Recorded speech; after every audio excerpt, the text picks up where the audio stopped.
Thank you, Amanda. Very good. Are people ready? Yeah? No, I didn't hear it. Are people ready? Come on. Okay, that's my cue. All right. So what we're going to do now is we're going to have our little poster blitz. So what I would like is for all the people who are giving posters to actually come along this wall over here and line up in alphabetical order, please. That's why you have the name tags. First name or last name? Okay. And what we're going to do is we're going to load up your slide, because you have one slide, and you have a minute to talk about what you're going to talk about. All right.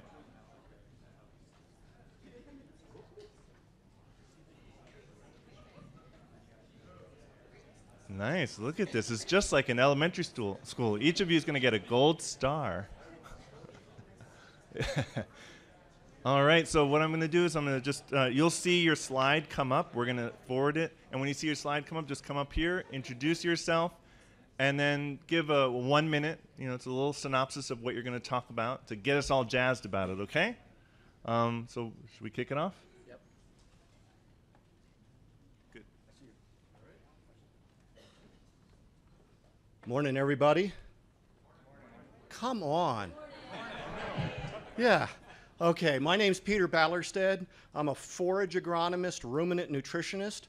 I am here as an advocate for ruminant agriculture, ruminants rule. I'm recruiting for the Ruminati. So anybody's interested? And we have come to question some of the conventional wisdom we've been given regarding diet and all of that. But I urge people to explore how we got those dietary guidelines, because, you know, the aliens didn't deliver them into a vacuum. They were a product of their time. There's a worldview involved. There's a narrative involved. And if we don't deconstruct that, we may carry some of that forward to the detriment of what we're trying to accomplish here. And so what I want to say is it's all about people.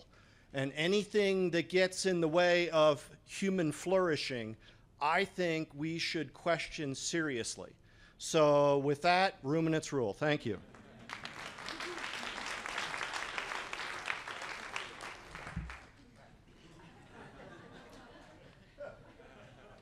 This is like academic speed dating here.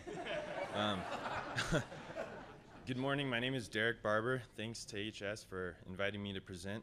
The name of my poster is Gene Wars and Social Systems. I know a lot of us are wondering how a spectacle like this could come to pass. I was curious about how, and it seems to be that there's a lot of evidence that there's a lot of ancestral mechanisms at play here, and that's what my poster explores. My poster is a research review exploring the meta-theory that modern socio-political institutions are intellectual outgrowths of ancestral psychologies, and that these behavioral patterns are formed by evolutionary tribal strategies. I weave the idea from the micro to the macro, starting with epigenetics and neurophysiology, onto social ecology and psychology, ending with historical case studies. I use the heuristics of RK selection in life history and moral foundations theories. Thank you.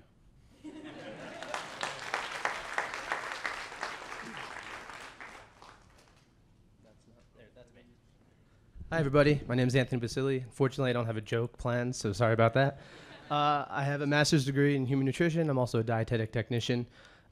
During grad school, I took a class on evolutionary medicine, and my undergrad is in dietetics. And I kind of got the idea of what does the field of nutrition and dietetics actually think about evolution and evolutionary medicine. So my colleagues and I developed a survey, and we sent it out to all the dietetic education programs, and then a couple of contacts that we got through the Academy of Nutrition and Dietetics. It was completed by roughly 800 dietetic students, about 1,200 dietetic professionals, and we had two main objectives: to determine mainly if evolution and the theory of evolution is covered within dietetic education programs, so are students actually learning this material? And then also if the professionals and the students think that an understanding of evolution can aid the field of nutrition and dietetics. I'll be presenting it tomorrow, so see you all then. Thank you.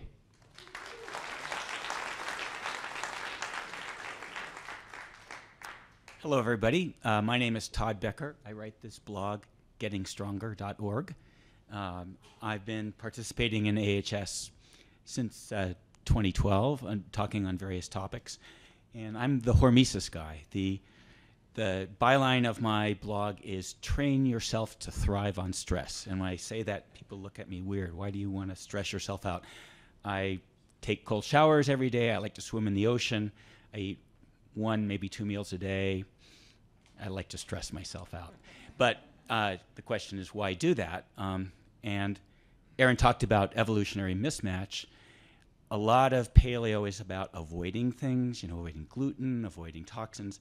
I'm about exposing yourself to things and the benefits from that. And I think we actually suffer from not enough of the right kinds of stresses. So come to the poster session, find out about the biochemistry and the mechanisms that explain how hormesis works. And I'm also giving a talk tomorrow on why people who live in Boulder and in the mountains actually get a beneficial form of stress. And it's a very interesting story. So we'll see you at the talk and at the poster session.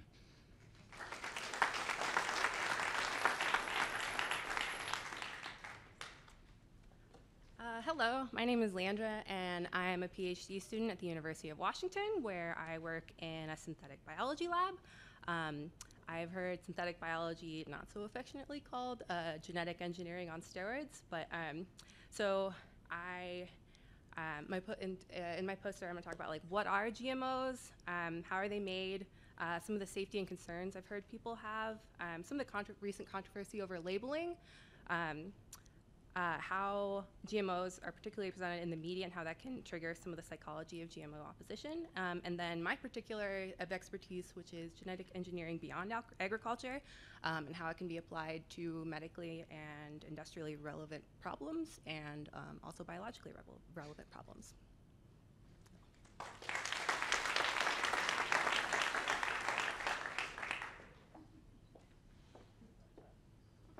Hi, I'm Jenny Callahan with Eat the Butter, which is a nonprofit I started. I'm really interested in outreach, particularly to mainstream Americans, especially moms who are putting groceries in the cart every day, putting dinner on the table every night. I try to take ancestral messages about healthy eating and kind of maybe dumb them down a little bit, but also just simplify them and give a back to basics message to moms. I'm also interested in using our cities as a possible place where we can get some leverage and get some momentum going. The quagmire we see with dietary policy in Washington, D.C. is formidable. Could we make something happen in our local communities? Cities are where the future happens first. Maybe you could make something happen in your city. I have lots of materials that we could talk about this with, and it would only take one. If we can get something going somewhere, I promise you there'll be lots of interested national press, and it could really make a difference in reaching lots of mothers with our messages about changing the way we eat. Thanks.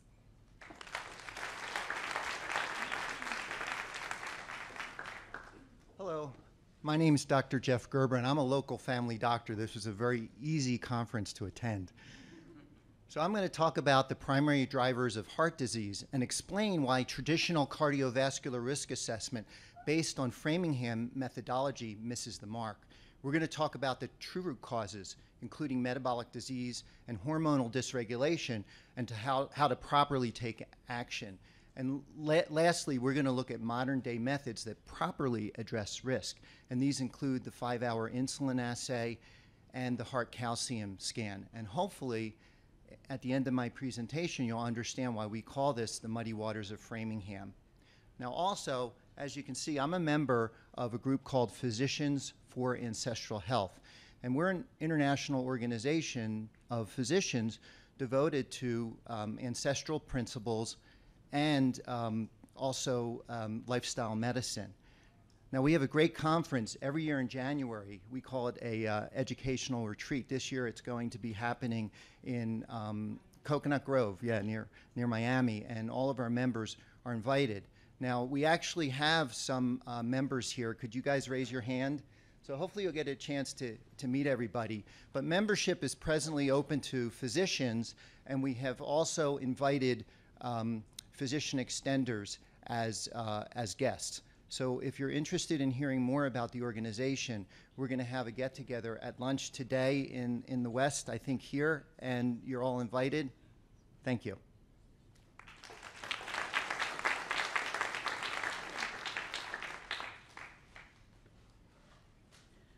very tall. Hello, my name's Lynn Gillespie.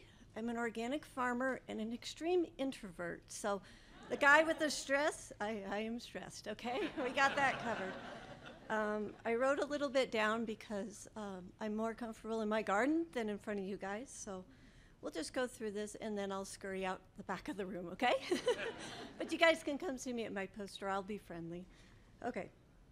So our ancestors had a definite advantage over us when it came to nutritious food. There was no chemical companies, no depleted soil, or industrial-like food substances. Our ancestors typically ate over 200 different species of plants and animals every year. How many species can we find in our stores today? Our ancestors ate fresh food picked minutes before consuming, and our food travels thousands of miles for weeks and sits in warehouses.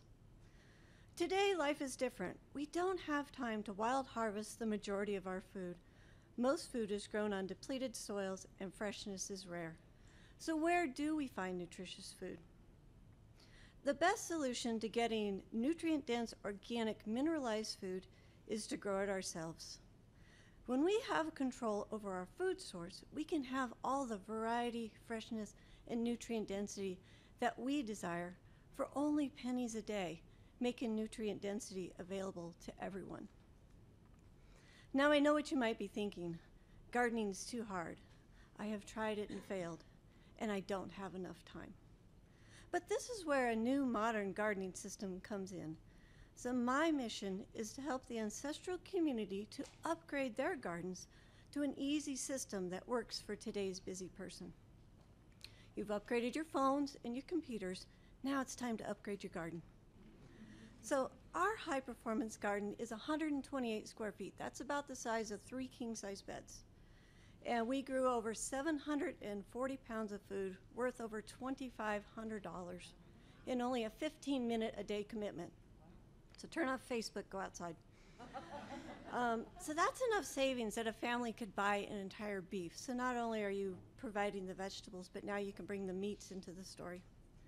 So if you're ready to see the ancestral community take control of their nutrients and help families to save thousands of dollars on the grocery bill, it's time for us to upgrade our gardens to a high-performance garden. Thank you. And the paper is shaking.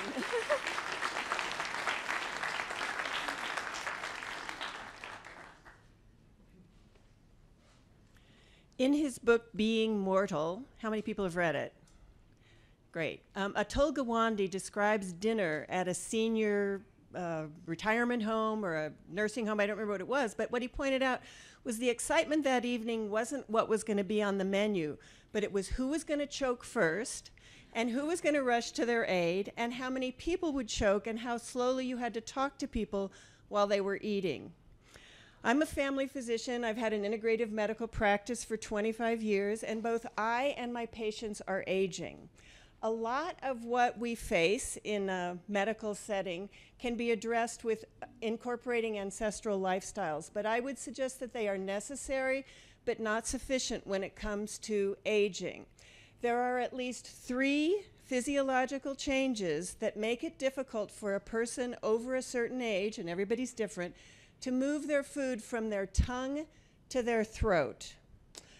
One of them is how many were at Ancestral Health 2 years ago and heard Jamie Scott talk about sarcopenia?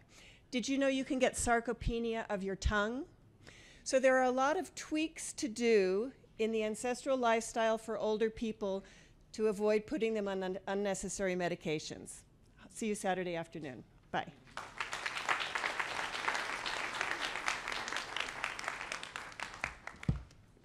Hi there, I'm Jonah Larkin, and I practice acupuncture and functional medicine in San Francisco. And I'm also a corporate trainer. And what I found working with hundreds of patients over the years is that most people feel like to be healthy, they have to follow a bunch of rules. And this just adds another thing to the to-do list for people. And so I started to ask, how can we reimagine the story in a new way? And how can we reimagine it in a way that really creates vitality for people, creates ownership rather than just another thing on the to-do list? And so this led myself and my collaborator, Jeffrey Szilagyi, to create a model of health based on ancestral health. And we also developed an assessment. It's a bit like the Myers-Briggs of holistic health. And so far, we've been using it both in clinical practice as well as with our corporate clients. We've ran about 500 people through it so far. And the results are very interesting. And the people who've taken it and gone through our training feel like they really have a much deeper understanding of who they are. So I encourage you to come by. I'm looking for collaborators. I'm giving away a limited number of assessments to all you wonderful people. I would love the feedback, and I look forward to seeing you all tomorrow afternoon. Thank you.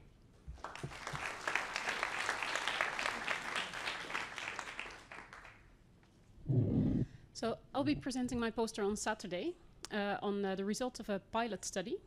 Because it was a pilot study, the main outcome is feasibility. What I had people do was follow the PALEO diet for 4 weeks and a Dutch consensus diet for another 4 weeks in a crossover fashion. So half of them started with the PALEO diet, the other half started with the conventional diet.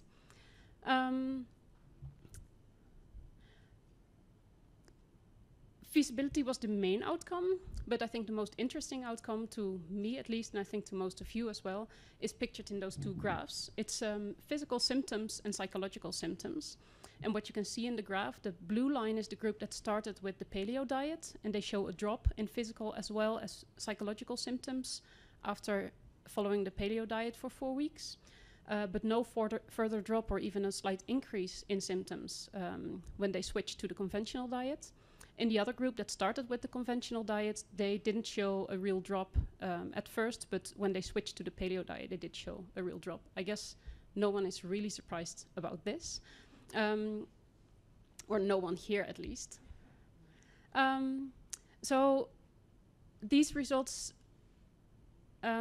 gave me 2 future projects. I'm planning to start recruitment for a citizen science project that looks very similar to this one. So in the normal population, focusing on physical and psychological symptoms.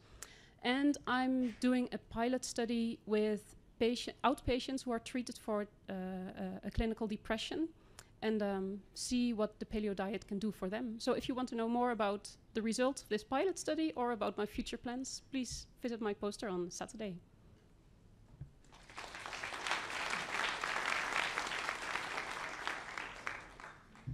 Hi, everybody. My name is David Palmer. I guess I should update my bio a little bit. It's a little out of date. I'm actually now in Boston. I'm a nurse practitioner student.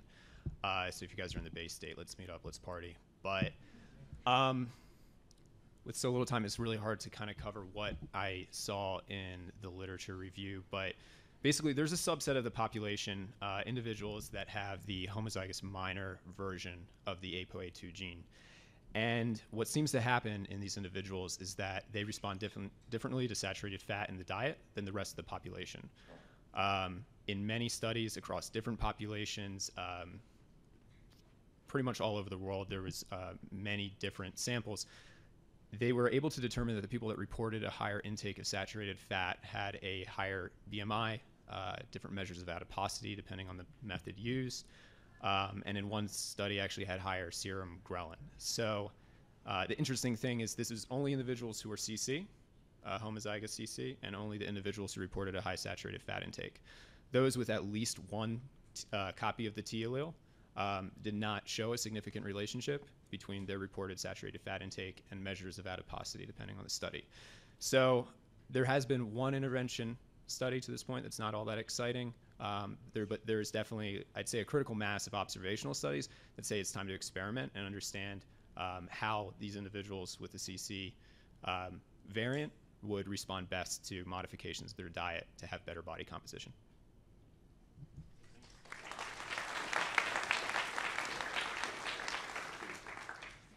Hello, everyone. So my poster presentation deals with the advantage of being a carnivorous plant and how accepting different vectors as your food source will bring in some viruses and bacteria, and how we can see 5 different events in evolution that have transformed these plants to be able to produce endogenous substances to fight viruses and bacteria. So if you are interested in traditional medicine, botanical medicine, or evolutionary science, you should come check out my presentation.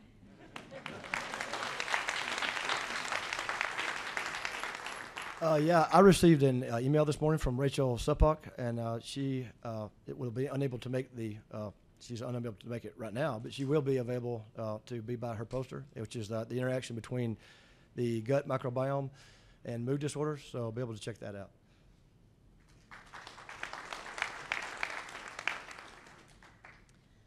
Hi, I'm Stephanie Welch, and I started studying the human body in 2010, practicing massage therapy in a clinical setting. And I have a question for you. Raise your hand if you're wearing gloves today. Nobody? Okay. All right. Raise your hand if you're not wearing shoes today. Cool. Okay. So I've also been a full-time barefooter, weather permitting, in Boston, wherever David went, for the last 3 years. And Shoes Are Not Paleo is about recognizing that way that our brains and our feet cooperate to manage our biomechanical energy expenditure, which was a key strategy to our evolutionary success. Brains alone consume 20% of our daily energy, and we only came to be able to afford them, being so expensive, when we became top-level endurance running predators. Before tools or cooking or any other technology, we evolved to move more efficiently and discharge heat better while running than any quadruped, mercilessly pursuing our prey until they collapsed from heat stroke or exhaustion. Running is a quintessential human activity, but efficiency when running requires super tight coordination of this awkward bag of bones, keeping our energy, our momentum, moving forward only. So here's the key. Mechanoreceptors on the plantar surface evolved to sense how much energy we're wasting against gravity by the level of impact force we create with each step. By taking away this feedback, the brain assumes that we're already moving efficiently, and it never bothers spending energy on core muscles, coordination, or postural alignment. As a result, our joints suffer, we age poorly, and we get injured doing basic activities like walking and running. These are not the inevitabilities of aging, and what's worse, we're seeing them in teens and young adults. I do in my practice all the time, way before all these other mismatched diseases like cancer and diabetes and heart disease. So it's time that we recognize that we have cut ourselves off from our body's innate intelligence system in this way and started addressing the problems at their root. So I'll see you on Saturday, and in the meantime, try taking off your shoes.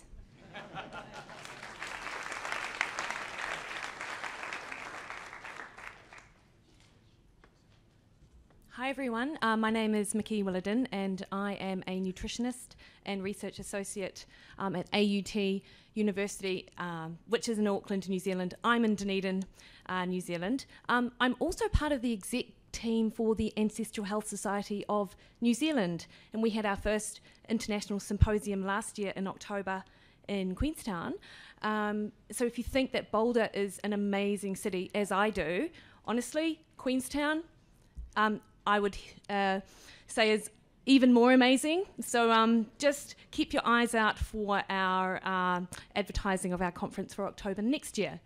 Anyway, I, alongside my colleagues at AUT University and the Defence Force, particularly the Navy, we looked at a diet intervention to help improve the health outcomes of our Defence Force, who are not exempt from, basically what the rest of society are kind of suffering with chronic disease, etc. Obviously, the poster kind of outlines what we found when we provided a whole food diet intervention compared to conventional nutrition.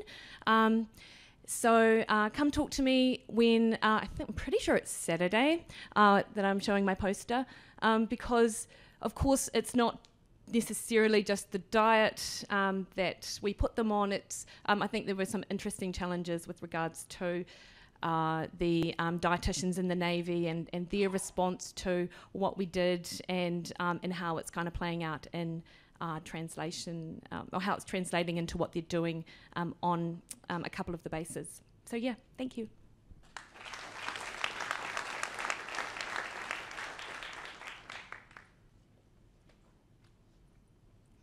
Hi everyone, my name is Karen Zinn and I'm a New Zealand registered dietitian and a senior lecturer at AUT University, Auckland, New Zealand, long way from home.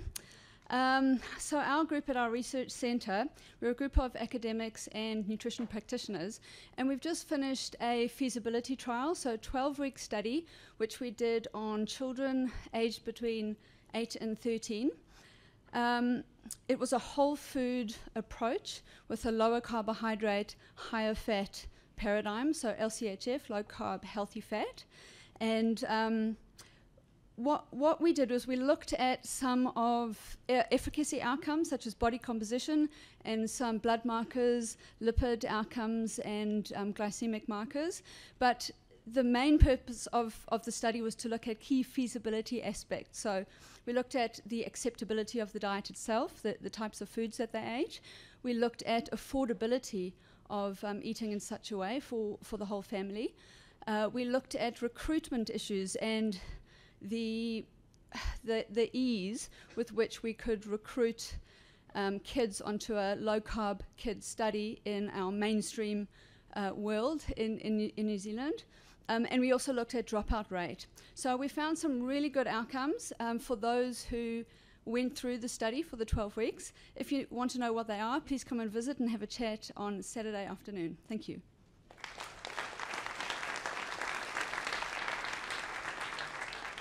That's it. That's it. I just wanted to say briefly, it was, I'm sorry. Slide? There's no slide for it? I'm sorry, you just go up and say I'll just explain it. All right, so I had a poster up there, and it was basically... So I had a poster up there, but I guess it got lost in the mix. It was of a deep squat. And my name is George. I'm a chiropractor, mover, strength coach. I've worked with elite athletes as well as people with severe low back pain. And what I would like to share with you is my passion around the deep squat as a key ingredient in everyday life to prevent low back pain, joint pain, and everyday aches. So whether you're on the beach, whether you're picking up your child from the floor, whatever it is, the idea is that if you're able to get into the deep squat, you have a good functioning core, your muscles and joints are very compliant, and you have very good coordination, meaning that if you're making a nice squat soup, the salt, the pepper, you have the proper ingredients to make a beautiful squat, which at the end of the day will help you with communication. So core, compliance, coordination will facilitate communication, which ironically was our ancestrals' resting position. And ironically as well, they had decreased low back degenerative disc disease. So come chat with me and come move with me during my movement session.